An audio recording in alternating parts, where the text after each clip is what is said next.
हूँ राज में, जहाँ मिले सबन को अन्न, छोटे बड़े सब संग बसे, रैदास रहे प्रसन्न। उन्होंने एक ऐसे समाज की कल्पना की जहाँ कोई ऊंच नीच ना हो, जहाँ कोई भेदभाव ना हो और हर व्यक्ति को आध्यात्मिक व सामाजिक समानता प्राप्त हो। लेकिन यह सफर आसान ना था। गुरु रविदास एक साधारण चर्मकार परिवार में जन्मे थे। उस समय समाज के निम्न माने जाने वाली जातियों का विशेषाधिकार बना दिया गया था। लेकिन क्या गुरु रविदास जी ने इस अन्याय को स्वीकार कर लिया? नहीं, उन्होंने समाज की रूढ़ियों को तोड़ा और धर्म को सही मायने में पुनर्स्थापित किया।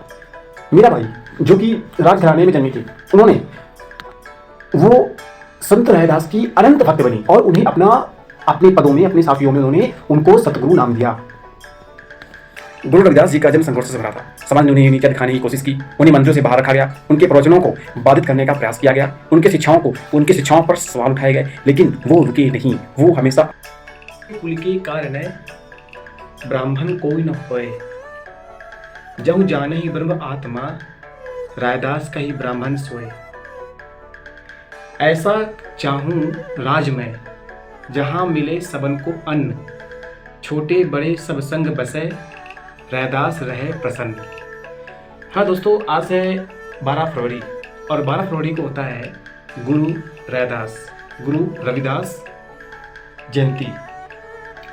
होता क्या है कि गुरु रविदास केवल संत नहीं थे, वो क्रांतिकारी थे, वो एक तरह से समाज सुधारक थे और युग प्रवर्तक भी थे। आज हम इनकी कुछ बात करेंगे, इनकी जीवनी प्रकार जानेंगे और ऐसी कुछ बातें जो आप लोगों को नकता होगी हम बताएंगे। क्या आज गुरु रविदास जयंती पर उनका नाम मात्र याद कर लेना ही पर्याप्त है, या उनके संघर्ष व संदेश को अपनी जिंदगी में उतारने का भी संकल्प लेंगे? गुरु रविदास केवल एक आध्यात्मिक शिक्षक नहीं थे, बल्कि समाज सुधारक और सामाजिक क्रांति के अग्रदूत भी थे। उन्होंने एक ऐसे समाज की कल्पना की जहां कोई ऊंच नीच ना हो, कोई भेदभाव ना हो, हर व्यक्ति को आध्यात्मिक व सामाजिक समानता प्राप्त हो। लेकिन यह सफर आसान नहीं था। 15वीं शताब्दी का भारत जातिवाद, अंधविश्वास और धार्मिक पाखंड के जाल में जकड़ा हुआ था। धर्म को ज्ञान और मुक्ति का साधन नहीं, बल्कि ऊंच नीच और सामाजिक नियंत्रण का औजार बना दिया गया था। गुरु रविदास जी एक साधारण चर्मकार, जिन्हें मुची कहते हैं, परिवार में जन्मे थे। उस समय समाज की निम्न माने जाने वाली जातियों का विशेषाधिकार बना दिया गया था। लेकिन क्या गुरु रविदास जी ने इस अन्याय को स्वीकार कर लिया? नहीं, उन्होंने समाज की रूढ़ियों को तोड़ा और धर्म को सही मायने में, सही अर्थों में पुनर्स्थापित किया।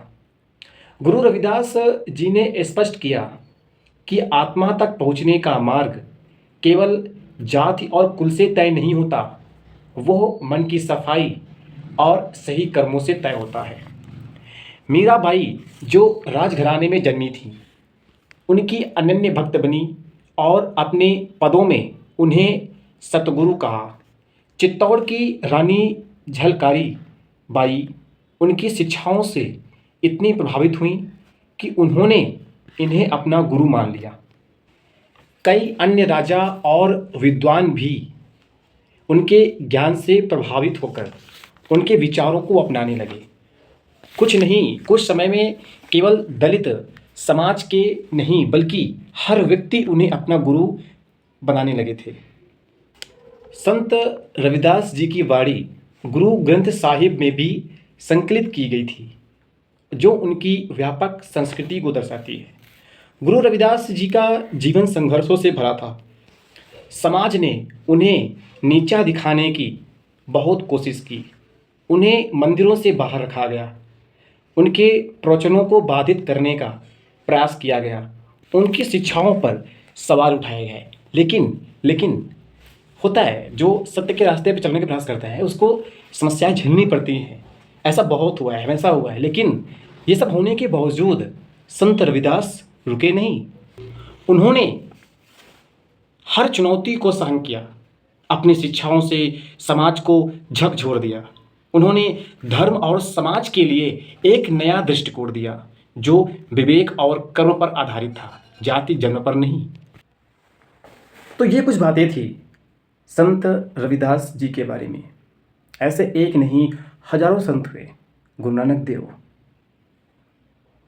स्वामी विवेकानंद, कबीर साहब, संत रविदास, अनेकों संत हुए हैं जिन्होंने अपनी शिक्षाओं से समय समय पर समाज पर फैले अंधविश्वास, मान्यताएं, परंपराएं आदि का उल्लंघन करके सही मायने में सही धर्म को स्थापित करने का अपना पूरा भरसक प्रयास किया।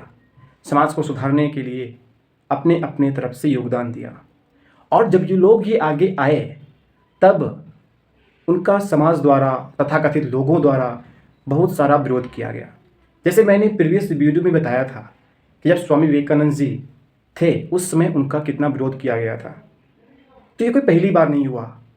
सावित्रीबाई फुले जी के विरोध हुआ, उन पर पत्थर, कीचड़, गोबर आदि फेंके गए, जिन्होंने दलितों के लिए, महिलाओं के लिए स्कूल खोला। क्योंकि उस समय सिर्फ जातिवाद बहुत चरम पर था और जो एक मान्यताएं थी वो भी आदि चरम पर थी। लेकिन क्या हमें ये सारी बातें संतों के बारे में मालूम होती हैं? क्या हम इन पर गौर करते हैं? क्या हम अपने बच्चों को इन सब बातों को बताते हैं जो संतों के बारे में हैं, जो अच्छी बातें हैं?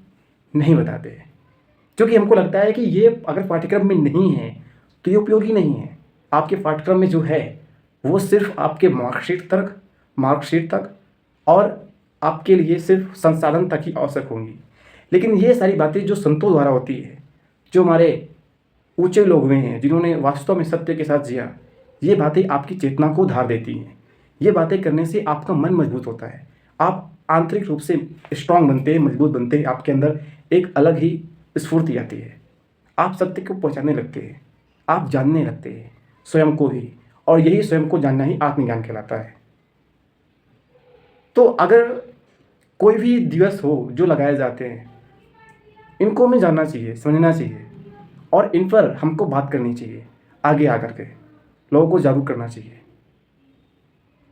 बच्चे ही देश के भविष्य होते हैं, लेकिन अगर हम अपने बच्चों को ही घर में जो है ये सब बातें नहीं बताते हैं तो ये हम उनके साथ अन्याय करते हैं।